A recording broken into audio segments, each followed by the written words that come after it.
Years ago, back when I still had only 2 cats, I was fond of saying that if I ever adopted a third, I would name him Meow Sedang and call him the chairman for short. "Don't look at me like that. It'll be cute," I would insist when my friends regarded me as if I were a loon.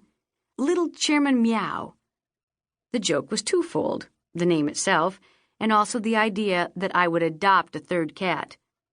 I might never have taken the monumental step, so it had seemed to me at 24, of adopting 2, except that I'd been living for 3 years with George, the man I was sure I'd marry. We'd split up recently, and I had gained custody of our feline offspring. A sweet-tempered, fluffy white beauty named Vashti, and a regal, moody gray tabby named Scarlet. I was grateful for my 2 girls every day, but also painfully aware of the potential complications they would create in my newly single life, complications I had never contemplated back in the days when I'd thought George and I would be together forever. I was staying in a friend's spare bedroom while I tried to save up for an affordable place to live, for example, but I would never be able to move into a more reasonably priced pet-free building. There was no point in even considering a relationship with a man who had cat allergies. I worked in nonprofit, running volunteer programs for the United Way of Miami-Dade, and I never had more than $50 in the bank at the end of the month. Nevertheless, routine vaccinations, injuries, and illnesses would have to be paid for by me alone, no matter what their impact on my finances. Not to mention the social implications, my best friend Andrea would say. I mean, there are only so many cats you can have when you're 24 and single. The neighborhood kids will start calling you Old Widow Cooper and throw rocks at your windows and say things like, "That's where Old Widow Cooper, the cat lady, lives. She's crazy." I knew she was right. I wasn't completely out of touch with reality. In my present circumstances, talking about a third cat was an absurd hypothetical, like daydreaming about what I might buy if I won the lottery. Then one afternoon, a couple of months after George and I broke up, I got a call from Patty, a young veterinarian only 3 years older than I was, who was the newest member at the practice that treated Scarlet and Vashti. Patty told me a long, sad story that would have been perfect for a cable movie, if only there were a station called Lifetime for Cats. An orphaned 4-week-old stray kitten had been abandoned at her office, she said, after a virulent eye infection had required the surgical removal of both his eyes. The couple who had originally brought him in didn't want him, nor did any of the people on her adoption list, not even the ones who had expressed a specific interest in adopting a handicapped cat. Nobody, it seemed, wanted to face this particular handicap. I was her last call, the last possibility she could think of before... She didn't finish her sentence, and she didn't have to. I knew there was almost no chance that an eyeless kitten would be adopted from a shelter before his time ran out. "Don't," warned the Greek chorus that lives inside my head.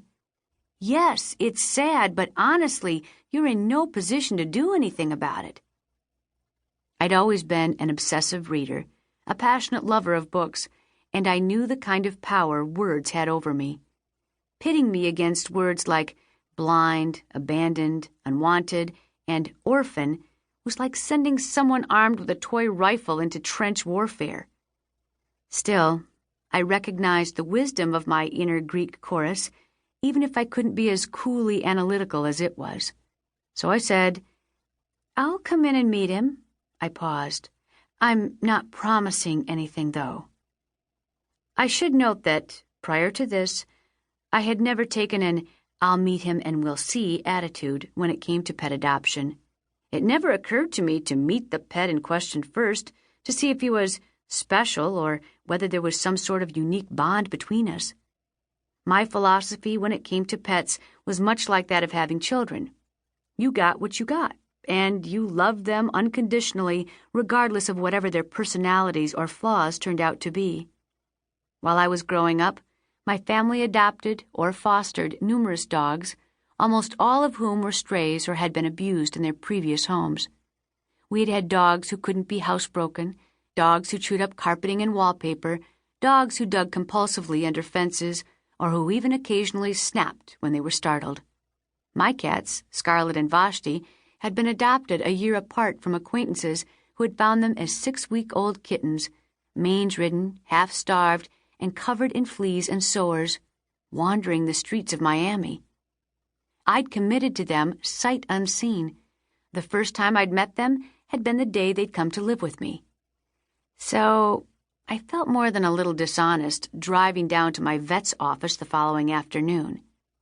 Patty might not know it, but I knew myself well enough to understand that when I'd said, "I'll come in and meet him," what I'd meant was, "I really don't want a third cat right now, but I'd feel like a bad person if I gave you a straightforward no after hearing this cat's story, so I'm leaving myself room to wriggle off the hook." "We have to take him. We have to let him live here," had been the immediate response of my roommate Melissa when I told her about the blind kitten the night before. Here, being Melissa's one-story, 2-bedroom waterfront South Beach home, where I split the cost of utilities, groceries, and other household expenses while I tried to save up for my own place.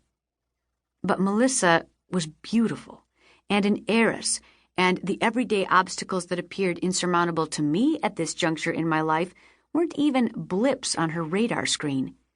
Melissa didn't have to agonize over things like higher vet bills or being unable to eventually find a home for herself and her brood of three, or the prospect of being undateable. I could already hear imaginary conversations among these mythical men I hadn't even met yet, let alone started dating. "Dude, she's smart, she's cute, she's a lot of fun, but she's got 3 cats. That's just messed up, dude."